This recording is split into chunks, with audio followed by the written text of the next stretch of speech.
Hi! Welcome sa Taco Recap. Nagsimula ang pelikula kay Ben na isang swimmer sa paaralan, humingi ng tulong si Madison sa kanya, dahil hindi mabuksan ang locker niya.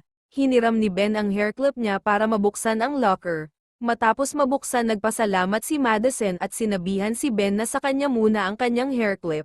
Baka kasi magagamit niya ito sa sumunod na araw. Habang pauwi na si Ben, akala niya si Madison ang naglalakad. Ngunit paglingon niya sa harap ay muntikan na niyang masagasaan si Madison. Humingi siya ng pasensya at niyaya si Madison na ihahatid siya sa kanyang bahay. Dahil sa pilit na pagyaya ni Ben kay Madison ay sumakay na lang. Nang makauwi sa bahay ay doon lang nakita ni Ben ang notebook ni Madison na naiwan sa kanyang sasakyan. Kinabukasan, pumunta siya sa bahay ni Madison para isauli ang naiwan niyang notebook. Nagpasalamat naman si Madison sa kanya.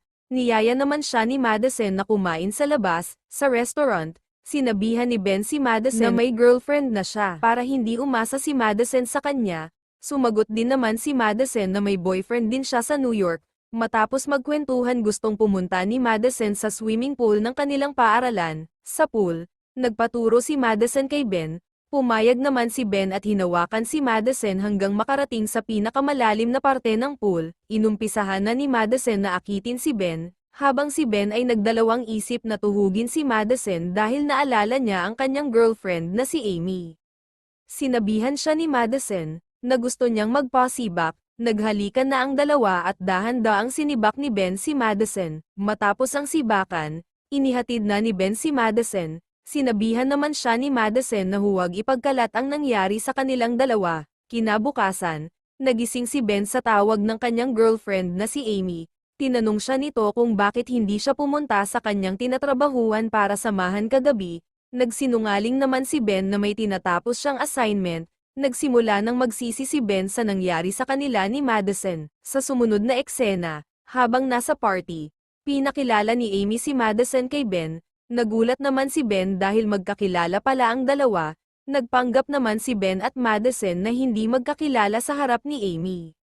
Dahil sa nervyos, nagpaalam si Ben na pumunta ng banyo. Binasa ni Ben ang kanyang mukha at sinabihan ang sarili na huwag mag-alala. Pagbukas niya ng pinto nagulat siya na nasa labas si Madison. Inaakit na naman siya na dahan-daang binaba ang kanyang damit, at niyaya siya na magkita sila ulit. Hindi na pumayag si Ben dahil ayaw na niyang maulit ang nangyari sa kanila, kaya nagsinungaling siya na busy siya bukas. Dahil sa pag-iwas ni Ben kay Madison, nagulat siya na bumisita ito sa kanyang bahay na may dalang bulaklak para sa kaarawan ng kanyang ina. Naiinis na si Ben sa mga ginagawa ni Madison, kaya naman pinaliwanag niya na kaibigan lang ang tingin niya sa kanya, at ang pagsibak sa kanya ay mali at nagsisi siya. Sa mga sinabi ni Ben nagalit si Madison at agad na umalis. Sa sumunod na eksena, habang nagpa-practice si Ben, nagulat siya nang nakatayo si Madison sa finish line, at nakita din niya na naghalikan sina Josh na kaibigan niya at si Madison, sa locker niya. Habang nagbihis ng damit para pumasok sa kanyang trabaho, dumating si Madison at tinanong siya kung bakit hindi niya sinasagot ang mga tawag niya, at sinabihan din si Ben na huwag magselos kay Josh dahil pag si Josh ang kasama niya ini-imagine lang niya na si Ben ito. Naiinis na ipinaliwanag ni Ben na hindi siya mahal, may girlfriend na siya na Amy ang pangalan. Paulit-ulit na sinabihan ni Ben si Madison na layuan na siya dahil hindi siya mahal nito. Habang tumatagal, si Madison ay obsessed na kay Ben, gagawin na niya lahat para makuha niya si Ben. Kinabukasan, nagtataka naman si Ben kung bakit nakatingin sa kanya ang mga estudyante. Paglapit niya sa kanyang girlfriend ay sinampal siya nito dahil alam na niya ang nangyari sa sibakan nila ni Madison. Ikinalat na ni Madison ang nangyari sa kanilang sibakan sa swimming pool. Sa kanyang laro naman, habang naghihintay na mag-umpisa ang laban, nakita niya si Madison. Bigla naman siyang tinawag ng kanyang coach para sabihin na disqualified siya dahil positibo siya sa bawal na gamot. Sinisi naman niya si Josh dahil para sa kanya tinulungan niya si Madison na dayain ang medical test niya. Nagalit si Josh at tinulak si Ben sa swimming pool. Sa sumunod na eksena, tumigil si Josh na halikan si Madison dahil tinatawag ni Madison ang pangalan ni Ben habang naghahalikan sila. Napagtanto na ni Josh na totoo ang mga sinasabi ni Ben tungkol kay Madison. Galit na galit naman si Madison sa pagtawag kay Josh dahil iniwan siya nito sa kotse. Habang lumalangoy si Ben, nagulat siya nang nakita si Josh na lumulutang nawala ng buhay. Agad siyang humingi ng tulong sa mga kasamahan niya. Kinabukasan, inilibing na si Josh. Wala silang kaalam-alam na pinatay ito ni Madison. Umakyat naman si Ben sa bahay ni Madison. Pumunta ito sa kwarto niya. Naghanap siya ng mga ebidensya sa mga ginawa ni Madison. Nakita niya ang pinagbabawal na gamot. Napagtanto na niya nga si Madison nga ang naglagay sa kanyang medical test. Nakita din ang kahon na puno ng gamit at litrato niya na tinakpan si Amy at ang litrato ni Madison ang pinalit. Nagulat naman siya nang pumasok si Christopher, ang pinsan ni Madison. Agad siya sinabihan na umalis dahil papatayin siya ni Madison. Agad niya pinapunta sa kanyang kwarto at ibinigay ang isang kahon at pinalabas. Masaya naman si Christopher dahil hindi ito naabutan ni Madison na saktong binuksan ang pinto niya.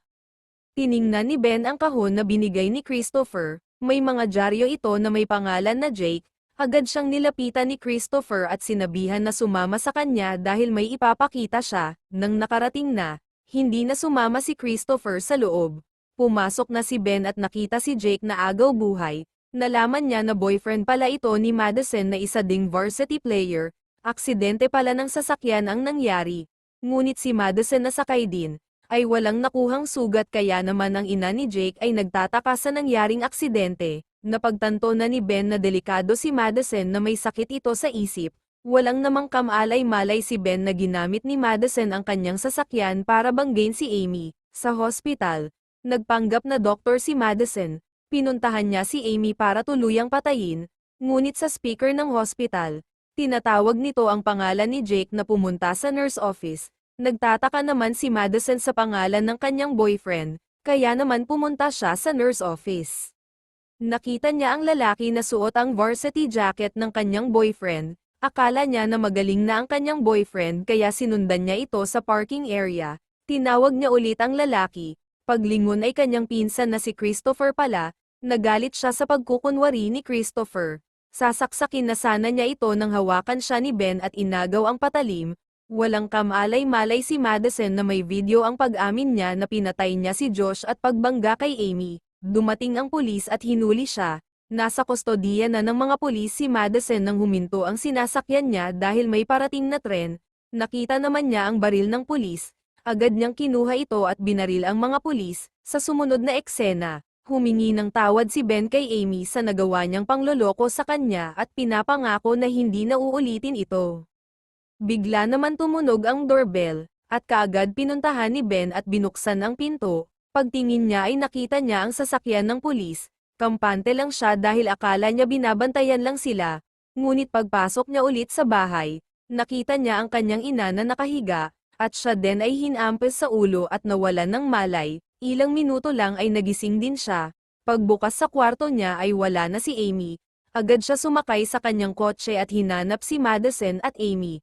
Habang nagmamaneho nakatanggap siya ng text mula kay Madison na nasa swimming pool sila. Itinuro ni Madison kay Amy kung saan nagsibakan sila ni Ben. Dumating na din si Ben at nakita niya si Madison na tinali sa upuan si Amy at pinusesan. Galit na sinabihan ni Madison si Ben na aminin na mahal siya at hindi si Amy. Nakikita na ni Ben kung gaano ka-obsessed si Madison sa kanya. Dahil sa paulit-ulit na sinasabi na mahal siya at gagawin niya lahat para sa kanya.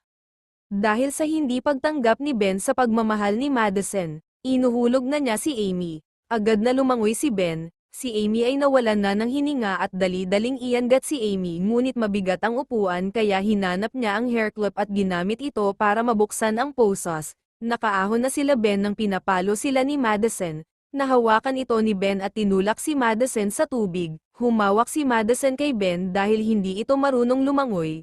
Ngunit tinulak ito palayo ni Ben at agad kinuha si Amy para CPR, habang si Madison ay hirap sa paglutang. Nagising na din si Amy at tiningnan nila si Madison na tuluyan ng nalunod, at sa wakas bumalik na ang tahimik na buhay ni Ben at masaya nagsama sila Ben at Amy, at dyan nagtatapos ang ating pelikula.